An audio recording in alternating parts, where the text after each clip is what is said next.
They say nurses are the strongest when it comes to death. That we see it so often it becomes routine. But I don't think anyone is ever ready to watch their own mother die. Especially not like that. Especially not when you're the one holding the decision in your hands. My name is Elena and this is how it all started.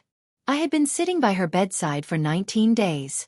19 days of watching her chest rise and fall with the help of a machine, her face pale and still like she was only sleeping. But it wasn't sleep.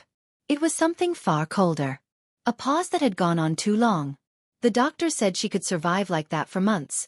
Maybe even years, but she'd never come back. Not really. Just a heartbeat and a breath. No memories. No laughter. No her. I remembered what she used to say, over cups of coffee, or when she thought I wasn't listening. If I ever end up on a machine, just pull the damn plug. Don't let me become a vegetable. She'd chuckle like it was a joke. But she meant it. And I never forgot. Before I go on, if stories like this move you, ones that taste a little bitter but are meant to linger, don't forget to like, comment, and subscribe to my channel, A Bite of Tasty Stories. There's more than flavor in every truth. It was quiet in the room that day. No beeping except the steady rhythm of the ventilator. I had my hand on hers. I told her, "You asked for peace, Ma. I hope you still want it." My fingers were shaking, but my heart was strangely calm. It was almost like I wasn't there, just watching it unfold from a step away. I removed the breathing tube. It was a procedure I'd done dozens of times. But never like this. Never with blood ties and memories tangled in every breath. She gasped once. Just once. Then silence. I called for help. Too late. I already knew that. When the team came running in, I stood back and let them do what they were trained to do. But I didn't cry. I didn't panic. She wanted peace, I told them. And I meant it. The hospital reported it within the hour. They followed protocol, of course. I would have done the same if I were in their shoes. Unscheduled withdrawal of life support. That's how they phrased it on the preliminary report. Not mercy. Not compassion. Just something cold and clinical that stung like disinfectant in an open wound. I was suspended the next morning. No bedside, no scrubs, no more control over the situation. Just an HR escort out of the ward I had practically lived in for 11 years. I handed over my badge. No tears. No argument. Just the weight of silence again. Daniel arrived 3 days later. He hadn't even been in town when Mom had the stroke. Just sent a few messages from Denver and wired some money, like that could patch anything up. But now he stood at the foot of my porch, eyes wide with disbelief and a little fury bubbling just beneath. "You what?" he asked before I could even say hello. I told him again. As gently as I could. What I did. Why I did it. What Mom had always said. That she didn't want to live that way. That she trusted me. Daniel stared at me like I was a stranger. "You didn't even ask me. You didn't even wait. You just decided." She was gone already, Dan. You're not God, Elena. And just like that, I was no longer his sister. I was the villain in his grief. Word got out. Leaked, probably. By the time the internal investigation began, reporters had already started circling. Some came to my door. Others hounded the hospital for statements. I didn't speak to any of them. The headlines were worse than the silence. Nurse pulls mother's life support in act of mercy. Or murder. Some of my colleagues texted me. A few even came by the house. I could feel them trying to walk the tightrope between sympathy and suspicion. One of them, Jackie, hugged me like I was still human. Others looked at me like I'd contaminated something. They all had opinions. I could hear it in their careful words. She was brave. She went too far. She did what the patient wanted. She should have waited for the ethics board. Truth is, I don't think even I knew where I stood anymore. Then Daniel found the will. Mom had updated it just 3 weeks before her stroke. Quietly. No big announcements. No family dinner to talk it over. She'd named me sole executor. Gave me medical power of attorney. Said I was the one who would understand. Daniel brought it to me, shaking with something between betrayal and fear. "Did you talk her into this?" he asked. I didn't even answer. I didn't have to. The doubt in his eyes said he already had. There's something strange about grief. It doesn't just move forward. It loops. Circles back. Pulls you into rooms you haven't visited in years. After the suspension, I spent most of my days in the house. Not sleeping much. Just existing. Daniel kept his distance, which was a relief and a punishment in equal measure. And in the quiet, the past came crawling back, like a patient without a chart. Familiar, but unpredictable. Mom, Rose, was never warm. Not in the storybook sense. She loved with actions, not softness. I used to joke that she could slap sense into someone before they even finished messing up. She raised us alone after Dad died when I was 10. Worked 2 jobs. Smoked too much. Laughed rarely. But when she did laugh, it lit up the room in a way that made you forgive everything else. She got sick the first time when I was 16. Kidney failure. Early stage. Manageable, but terrifying. I became the nurse before I had a license. Learned to cook low-sodium meals, sorted her pills, cleaned up the blood when she couldn't get to the bathroom in time. And still made sure Daniel got to school, ate dinner, finished his homework. Mom never thanked me for it. But sometimes she'd rest her hand on mine, just for a second. That was her language. 1 second of warmth. Then back to survival mode. Years later when she was healthier, she'd say it again and again. Half sarcastic, half serious. If I'm ever hooked to machines, just yank the plug.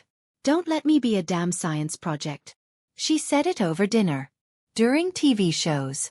Once during a funeral. Promise me, Elena. I promised. She never put it in writing. Said she trusted me. That trust became both a gift and a burden I never asked for. And then, one evening, Daniel called me. He sounded tight, like something was pressing against his chest. I was going through her old voicemails, he said. Found one from the Monday before her stroke. He played it over the phone. Hey, Daniel. I've been thinking. I want to talk about changing my care plan. Maybe we should write something down. Make things more formal. Anyway, call me when you can. Love you. That was it. Not a declaration. Not a directive. Just a thought. A seed. Daniel was quiet afterward. I didn't know what to say. I wanted to believe she was going to say the same thing she'd always said. Just this time, write it down. But I didn't know. And that, more than anything, was what scared me now. You think you know who you are until you're asked to defend it in a room full of strangers. A badge. A career. A daughter's love. And then suddenly, none of it feels simple anymore. The hearing was held in one of the hospital's cold conference rooms. It looked more like a courtroom than anything else. A long table, board members in dark blazers, a lawyer for the hospital, a few empty chairs, and a pile of documents stacked like quiet accusations. My license hung in the balance. My freedom too if the state picked up the case. I wasn't allowed to wear my scrubs. Just a plain blouse, dark jeans, and a face I tried to keep steady. They asked me to recount what happened that day. The minute by minute. The medical details. The emotional ones too. I told them everything. How I'd sat with her. How she had declined for weeks. How her pupils didn't respond anymore. How the machines were doing what her body wouldn't. I told them about her voice in my head. Those words she always said when she was still herself. If I ever end up like that, you better not let me rot. I didn't cry. I didn't tremble. But I also didn't try to win them over. I just spoke the truth as I saw it. When Daniel spoke, I couldn't look at him at first. He stood there in a buttoned shirt and grief-soaked anger. His voice shook. I loved my mom too, he said. And I wasn't given a chance. I wasn't told. I could have flown in. Talked to her. Talked to Elena. But she made the decision alone. He paused, looking right at me. She says it was mercy. But what if it wasn't hers to give? Then came the hospital's lawyer, Ms. Kendricks. Crisp words. Clinical tone. She didn't waste time. No written DNR on file, she said. No ethics consult. No second opinion. She slid forward a few documents. Medication logs show the patient was given increased morphine in the final 48 hours. All signed by Nurse Elena Vasquez. My hands clenched in my lap. Was it pain management, or was it preparation? She asked. She let the words linger like poison in the air. There was no jury. But there didn't need to be. Outside, the story had already taken shape. People online turned me into a symbol. Some said I was brave. A hero. A daughter who did what others are too afraid to do. Others said I was a murderer in scrubs. Playing God. Cutting corners. A cold, clinical killer with a personal motive. One woman tweeted, she should have let her mom die naturally, not decided when death was convenient. Another replied, convenient? There's nothing convenient about unplugging your own mother. I tried not to read them all. But I read enough. No matter how many times I tried to explain, it all boiled down to one impossible question. Did I do what she wanted? Or did I do what I needed? And even I wasn't sure anymore. The board deliberated for less than an hour. They ruled against me. Breach of protocol. Failure to document. Unauthorized removal of life support. Those were the words in the letter they mailed to my door. They recommended permanent revocation of my license. The state board agreed. My badge would never be clipped to another scrub top again. But the prosecutor chose not to press criminal charges. No sufficient evidence of intent to harm, they said. No clear proof of malice. The gray zone saved me. I wasn't a murderer. But I was no longer a nurse. It took months for the noise to fade. Reporters found new stories. The hospital moved on. My old colleagues stopped texting. Some out of discomfort, some because they didn't know what to say anymore. I didn't blame them. I found work bookkeeping at a community clinic. Quiet. Safe. No patients. Just numbers. Then, one Saturday Daniel showed up. He didn't call first. Just knocked on my door like we hadn't stood oceans apart just months ago. He looked older somehow. Softer around the edges. But tired. We sat in the kitchen, drinking tea neither of us really wanted. I listened to the voicemail again, he said. A few times. I nodded. She didn't say anything clearly. Just that she was thinking about changing her plan. Could have meant anything. There was a pause. Long waited. I'm still angry, he said. But I'm also tired of being angry. We didn't hug. But something in the air shifted between us. The cold started to melt, even if the wound stayed.